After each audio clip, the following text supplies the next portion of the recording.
வணக்கம். நான் உங்கள் ஜெயா. இன்றைக்கி நம்ம இந்த வீடியோவில் ஸ்ப்ரெட் ஆஃப் எஜுகேஷன் இன் இங்கிலாண்டை பற்றி பார்க்கலாம் வாங்க.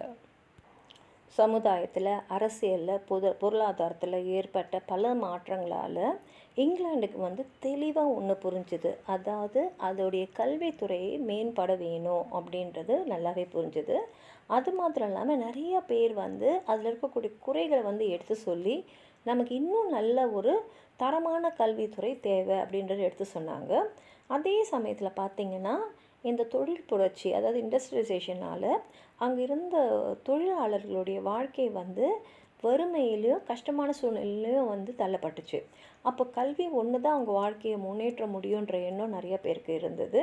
அதனால் அதுக்காக குரல் கொடுத்தவங்களாம் அவங்களுக்கு இன்னும் நல்ல ஒரு வசதியான ஒரு வாழ்க்கை, அவங்களுக்கு நல்ல சம்பளம், அவங்களுக்கு இன்னும் ஒரு டெமோக்ரஸி இன்னும் சுதந்திரம், அவங்களுக்கு வேண்டிய விஷயங்களும் நிறையா கொடுக்கணும். முக்கியமாக ஏழைகளுக்கு கல்வி கொடுக்கணும் அப்படின்றத பற்றி நிறைய மூமெண்ட்ஸ் எஜுகேஷனை பற்றி தான் நிறைய பேர் மற்ற விஷயங்களுக்கு முக்கியத்துவம் கொடுக்குற அதே சமயத்தில் கல்வித்துறையும் மேம்படுத்தணும் அப்படின்றது குரல் கொடுத்துக்கிட்டே இருந்தாங்க.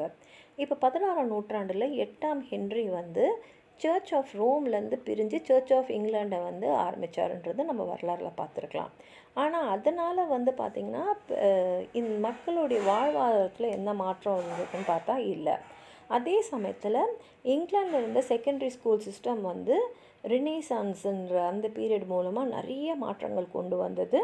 அந்த ரிஃபார்ம்லாம் வரத்துக்கு முன்னாடி பார்த்திங்கன்னா கொஞ்சமாக இருந்ததெல்லாம் நிறைய, இப்போ ஒரு 300 கிராமர் ஸ்கூல்ஸ் ஏற்கனவே இந்த காலகட்டத்தில் இருந்தது.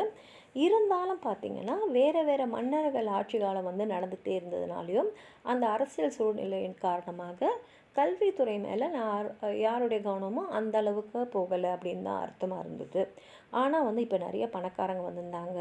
அப்புறம் வியாபாரிகள் நிறைய பேர் வந்ததுனால முக்கியமாக பியூரிட்டன்ஸ் இங்கிலாந்து ஆண்டு காலத்தில் பார்த்திங்கன்னா இவங்களுடைய தாக்கமும் ஸ்காட்லாண்ட் அந்த பிரெஸ்பிட்டேரியன்ஸோடைய அந்த தாக்கமும் பார்த்திங்கன்னா 16, 17ஆம் நூற்றாண்டுகளில் கல்வித்துறை, அதுவும் இங்கிலாந்து அந்த கல்வித்துறையில் முன்னேற்றங்களை கொண்டு வரணுன்ற எண்ணம் எல்லாருக்குமே கொண்டு வந்தது. இதுக்கு நிறைய பேர் என்னென்னலாம் செய்யலான்னு சொன்னாங்க.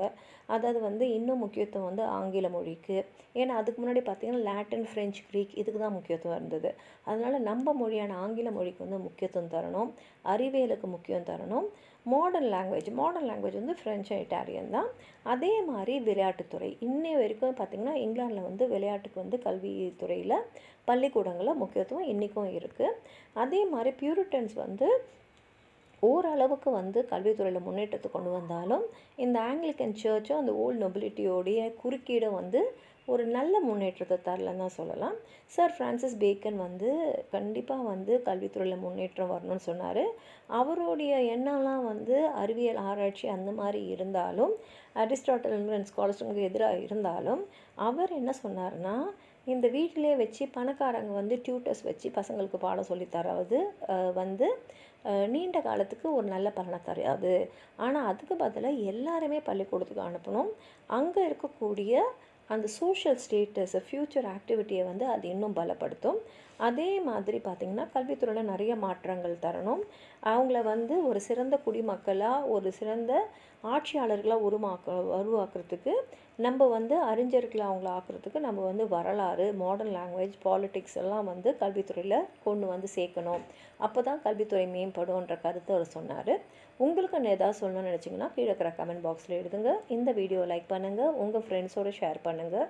சப்ஸ்கிரைப் பண்ணாதவங்களாம் ப்ளீஸ் சப்ஸ்கிரைப் பண்ணி சப்போர்ட் பண்ணுங்கள். நன்றி.